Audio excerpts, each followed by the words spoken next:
O Senhor esteja convosco. Ele está no meio de nós. Proclamação do Evangelho de Jesus Cristo, segundo São Lucas. Glória a vós, Senhor. Naquele tempo, o Senhor escolheu outros 72 discípulos e os enviou 2 a 2, na sua frente, a toda cidade e lugar aonde ele próprio devia ir. E dizia-lhes: a messe é grande, mas os trabalhadores são poucos. Por isso, pedi ao dono da messe que mande trabalhadores para a colheita. Eis que vos envio como cordeiros para o meio de lobos.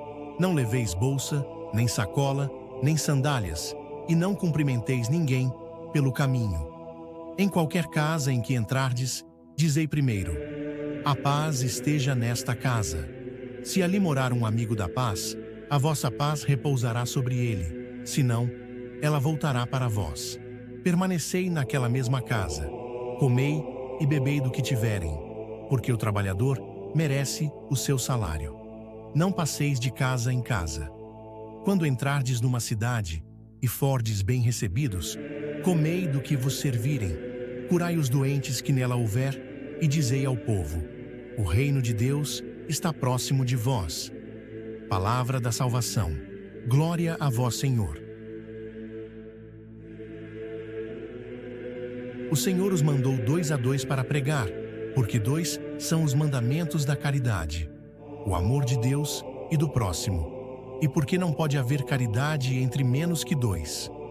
Com isto, o Senhor nos insinua silenciosamente que quem não tem caridade para com o próximo não deve de modo algum se encarregar do ofício da pregação.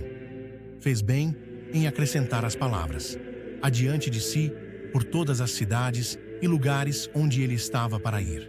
Com efeito, o Senhor vem depois dos seus pregadores. A pregação prepara-lhe os caminhos, e em seguida vem o Senhor ocupar a sua morada na nossa mente. As palavras da exortação lhe antecedem, e através disto, a verdade é acolhida na mente. Por isto, diz Isaías aos pregadores: preparai o caminho do Senhor, endireitai as suas veredas. Isaías 40:3. Porém, não é sem grande tristeza que repetimos as palavras que seguem. Mas os operários, poucos, porque embora haja muitos para ouvir a boa nova, falta quem a pregue. Eis que o mundo está cheio de sacerdotes. Entretanto, na messe de Deus há poucos operários. Porque ainda que tenhamos aceitado o cargo sacerdotal, não cumprimos ainda os deveres do cargo. E com estas palavras, induz também os fiéis a rogarem pelos seus pastores e pedir a Deus que cumpram um trabalho digno da sua posição e que suas línguas não se entorpeçam para a exortação. A miúde, afinal, as iniquidades dos pregadores lhes amarram as línguas, e a miúde, os pecados dos fiéis fazem com que o dom da palavra seja subtraído aos superiores. Com efeito, muitos, quando recebem o governo do povo, ardem por dilacerar seus súditos e mostram-lhe todo o terror do seu poder. Porque não têm as entranhas da caridade, querem ser vistos como senhores dos fiéis, mas não se reconhecem seus pais e transformam seu posto de humildade em orgulho de dominação. Para evitar este mal, devemos levar em conta que somos enviados como cordeiros entre lobos, para que conservemos o senso de inocência e nos abstenhamos das mordeduras da maldade. Pois quem toma o posto da pregação não deve fazer o mal, mas suportá-lo, e se em algum momento o zelo pela retidão exigir que empregue a violência contra seus súditos, por dentro deve amar com piedade paterna os que por fora castiga e, por assim dizer, persegue. O pastor exibirá um bom uso da violência quando a nuca da sua alma não estiver sob o jugo dos desejos terrenos. Daí que se acrescente: não leveis bolsa nem alforge. Tamanha deve ser a confiança dos pregadores em Deus, que mesmo que não providenciem para as despesas necessárias da vida, todavia saibam com toda a certeza que nada lhes faltará. Do contrário, a mente deles, ocupada com bens temporais, não poderá providenciar aos fiéis os bens eternos. Se quiseres dar a estas palavras sentido alegórico, o dinheiro encerrado na bolsa é a sabedoria escondida. Quem tem a palavra de sabedoria e não cuida de comunicá-la ao próximo é como alguém com uma bolsa fechada. Por alforge, entenda-se o fardo das coisas, do século, por calçado, as obras mortas. Quem, pois, se encarrega da pregação, deve considerar indigno de seu dever o peso dos afazeres seculares, pois enquanto a nuca é oprimida por tal peso, não é possível levantar a cabeça para pregar os bens celestiais.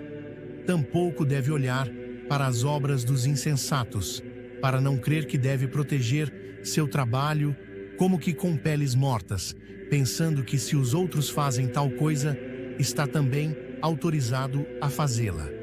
Quem saúda no caminho, saúda por ocasião da viagem, não por desejar a saúde e a salvação do próximo.